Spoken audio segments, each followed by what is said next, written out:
กินได้เลยอีน้อยมาเอานี่อันสีนี้แล้วนะเนี่ยเป็นยางมันยุ่มคอลายหมากอยู่นะนี่มานำนมมักยาง มักยางมักละมูดพี่น้องบ้านของมักละมูดนี่หมักหนึ่งเฮ้ยจ้าพี่น้องเพิ่งจะป่าเนี่ยแซ่บหวานกว่าหวานกี่ตัวอยู่นี่หมักหนึ่งนะนี่นี่หมักหนึ่งนี่หมักนี้ก็ซุกแล้วเลยเนี่ยหนูมวมเลยตายนู่นเลยอ่ะนี่คือกินได้แล้วนะบางเจ้าจะเป็นน้อยเป็นนอนอันนี้นะบ่ได้บ้านก็บ่เคยเป็นอยู่แล้วโอ้ยจุ๊บป่ายมันมีหลายมากเลยส่งมาคุณตุ้ย4 มา 5 มาเฉยๆเลยเมื่อเช้านี่เด้พวกมาเห็นทางเขาว่าขอหมักละมุดเด้อวะเนาะเด่นตัวน่าร้ายมากจ้ะบ่มันน้ำแข็งอื่นมาหากเป็นยังมันจังบ่สุกพร้อมกันยังวะมันบ่ซุกอยู่แล้วเฮาเลยอยากให้มันแบบว่าสุกพร้อมกันแล้วเก็บเนี่ยจ้าหนทางมาถึงหน้าบ้านแล้วจ้าขายอะไรฮะสุกกับสุกบลายพอจะซ้ำนี่เด้พี่น้องห้องกำมะเห็ดหอนหันมืออื่นผัดยุดอีกแล้วจ้าคันแม่นว่าได้เห็ดมืออื่นกะมาหอดวางนี่แหละไปก็จังกบไปกบมาอีกต้อยซ้ำนี่ก็ว่าโบหิโอ้ยกูก็ตดมวนเด้ตดมวนคือตุยเด้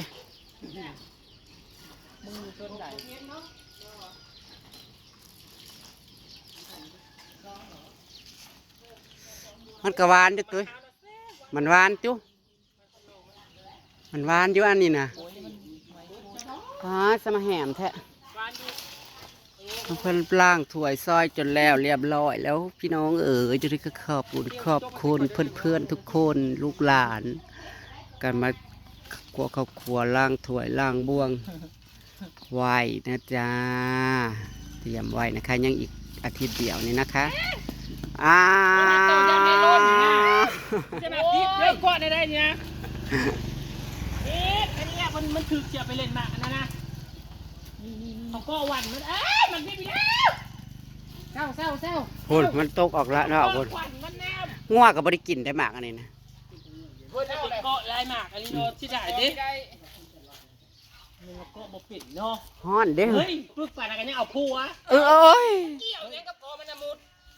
โลก็มันมุดก็ไม่ได้แล้วเอาผัวมันอีผู้บริพัวนะบาทเดียวบ่อีผู้บริพัวได้บาทเดียวตุ๊ปูมันเป็นเบิร์ดมันเลยไม่ได้ผัวจะลดกระโหมล็อกคอมีหมังนึงนะพี่เทิงป่ายเพื่อได้หรือบ่เนี่ยมันมนซื่อๆบ่จักไม่ใช่อันนี้มันบ่ทันได้อะไรมันพูดน้ำด้วยน้ำเกาะด้วยนะแฮมญาติลบ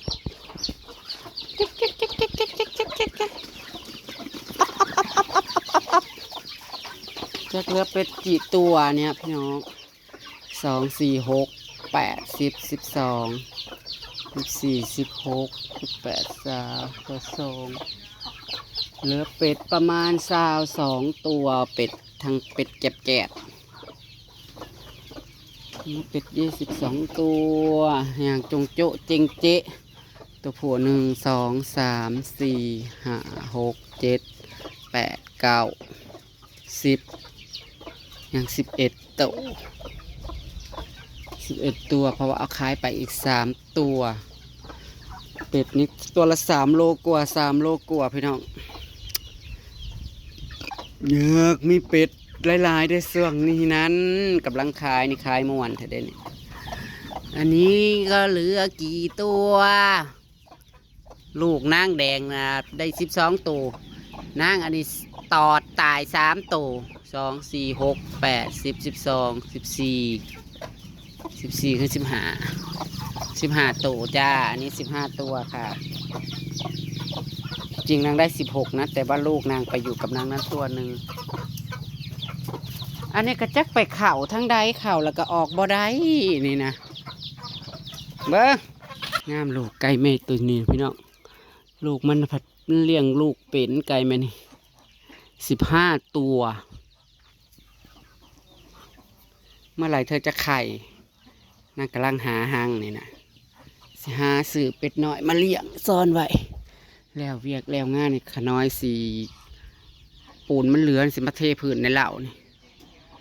ไว้เลี้ยงเป็ดเลี้ยงไก่ไว้กกไก่เพราะว่าธุรกิจหมูมันไปไม่รอด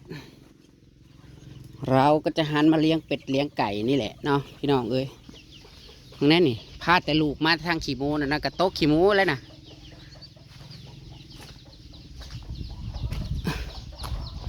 หมูไปไม่รอดฉันก็จะไม่เลี้ยงเธอต่อแล้วแต่ว่าก็เริ่มเจ้าให้แม่ค้าเลยแหละพี่น้องเอ้ยลังทามแม่ค้าอยู่ว่าเขาเจ้าหมู3 เดือนป่ายช่วงนี้หมูใหญ่ร้ายเพิ่นก็บ่อยากอันไหนได้อยากตีคันใหญ่ร้ายกะซ้ำนี่พอดีพี่น้องเอ้ย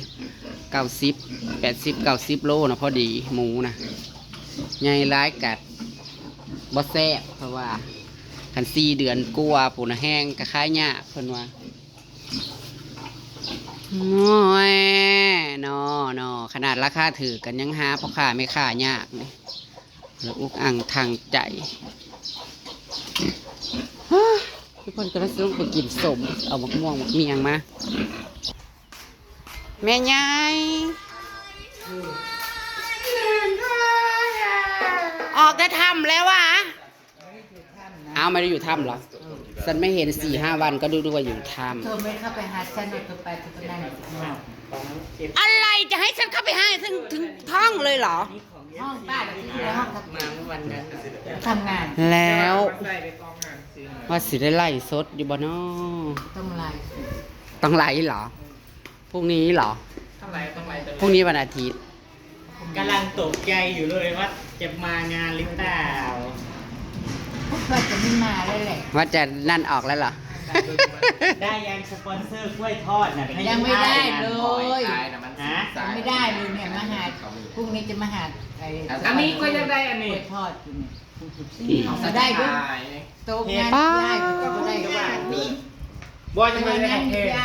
กับซับลำปาบอยก็เป็นซับเลยเก่าปะวะ เต็มถ้วยบักใหญ่ มีสีแดงมาเบิกได้ แล้ว จ้า ที่นี่แต่สีขาวกับสีดำ จะได้ไหม เห็นตกอกตกใจร้ายขั้นว่าได้เขาทำนี่นะ บริข่าวเลือก เพราะว่าก้อยเสียมาไว้ออกงานจะไปรินไป ที่ ทาง ทำ ไป โต๊ะ ไป ฉัน บน ถึง ที่ เสร็จเลย แล้วเลย ลองเลยเรามันไปเร็ว เห็นตัว มันนั่งได้อยู่บ่บ่ยุบ่ ยังใช้กี่เก้าอยู่ ทดลองนั่งสินั่งเสาโคน หัวอยู่ ได้สิ นั่งโคนเหรอ ทำไม เหรอ ยังก็เชื่อเอาเว้ย พอดีเลย อย่ามาถามหาของคนกับฉันนะของคนอีก ร่างแล้วเอามาไว้นี่สักก้อนละกัน ขึ้นมาเลยเบิร์ดให้ จะ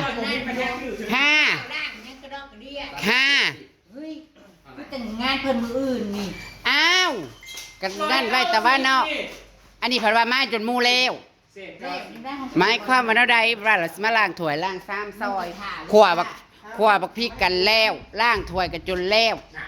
โอ้ ได้ว่าไม่ได้ทราบได้ก็ โอ้ เอา คุณ ผ่า ว่าไม่ น ไปนี่รอดโมงมันก็มีแต่แบบก็มีแต่แบบรอ ไม่ก็เลยผ่านไปทำงานเพราะว่าไม่เอาลูกจ้า คันแม่นเฮามีผ้านะเฮากวมไว้เลยนะนี่คันมีเฮาผ้าสิ ล่างไปสนิทกับเพื่อนให้ฮอดอันมืองานกับเพื่อนยากเต็ม บ่เขาเสร็จแล้วเขาสิเอาเข้าห้องนี่ เขาไม่ไหวคืออยู่ เขาสิว่าเข้าห้องด้วยนี่ไว้ ไม่ไหวนี่นะ มือ คะ งานจังอันน่ะออกมา นี่เก้าชิ้น มื้อนั้นเฮาซื้อขิงจังอันว่าเฮ้ย ก็ได้ตาม อันนี้อันนึงและอันน้อยจังอันนะ2หรือ4 พลาดเดียว เนี่ยมันใส่ถั่วใส่จานได้จุใจอยู่ใหญ่ๆแบบนี้ทุกเพิ่นสิลงสิไปกินหมากม่วงกันจ้าบ้านนี้ผู้ชอยถ้วยแปลกเต็มถ้วยมะกอกแซ่บๆเป็น จ้า ต้น กัน เดีย นะ ว ข้างหน้าสิจ้า ถือเอาสาดนะแม่ ไปลง เตรียมเอาสาดเอากระมังน้ำใส่ซองมองยามันกี่ฝุ่นด้านนี้นะมองพวกกินแล้วก็ย่างไปเสิร์ฟอยู่นี้ หลายคน อืม แค่จะทำ บ่แคบ ว่ามัน รถ แค่ เข้ากับมาทางนี้ มันแค่ มันพอได้อันนั้นมันสิแคบหยัง ไหนแกเอามันก็ต้องอยู่หน้าบ้านสมมติอยู่หมองนี้มันก็สิฝุ่น กวางทั้งนี้ กว้าง บ่ กระทัดใจ กระทั่งนี่เลยเขาจอดรถ มองเฮ็ดกินถ้ามันจะลดภาวนาให้หัวในหันก็เฮาก็สิมั่งเอาอยู่แล้ว ต้องรถด้วยสิ โหด ตื่นมาโคตรตั้งแต่ผู้ทางหน้าเฮามันก็เป็นประตูเด้เฮาก็สิเอาออกในกกม่วง อีกอย่างมันลง แขกมาเข้ากับมาแคบรับทางหน้า รับแขกอยู่หันทั้งแขกทั้งคนทั้งรถทั้งยังเรามันติดแม่นอยู่อัน รถต้องมามาฟังนี้ จริงเหรอเปิดงานบ้านมันเปิดนะปิดตายไปเลย เปิดประตูนะเข้าได้นะ โทษนะหันนะ เอซี่กระทวงอยู่อย่าพาวอยากปิดอยู่หักก็ใช่สิ่งง่ายมานี่แหละก็มันยังมันนี่งบเนาะ นี่ทั้งนี้นั่นเหมาะเลย มัดมือมันนั่น เพื่อมีรถห้องรถแห่มันตั้งเด้ เจ้าว่านั่นใด เอาไปเติมมิตรผล มันเจอผีซื้อชาวรถเห็น ซ้ำมันคันว่าสปอนเซอร์น่ะบ่ได้ขอรถแห่ดอกคีย์บอร์ดอันหนึงพอได้มาระวงสามัคคีกับบุได้แล้ว ป่านนี้มาลองให้กันแล้วงานอยู่เฮ้ย ไปพี่น้องได้ตามคลิปทั้งช่องเบาเอื้อต่อกันแล้วกันจ้าจะลงไปกินสมนะคะ กินส้มกินแสวลอกเลยเด้อคนละชอบนะขยะนะ เอาน้ำใส่กระมังนะเด้อเอาละ ญาติกูนั่นมันไล่จับอยู่นั่นแหละมันญาติเลย มันก็แห่อยู่เลยเอายังหาเกลือมัน ข้าวกับอาหารว่าอาหาร เออ คือเต็กกับตัวอาหารเจ้านั่นกับมี เมื่อไรกิ๊กจะได้มือแรก ฉันก็คล้ายหาโตเลยเต้าบ่ได้มันเมิดแล้วมันเมิดแล้วมันน่ะลงไปต่อกันตะตะแอะก็บ่ได้แล้วสิลงไปกินสมหมกม่วงต่อถาดสมแขวนกันก็แล้วกันเด้อพี่น้องก็ละสวัสดีครับห้าละไป โอ้ละ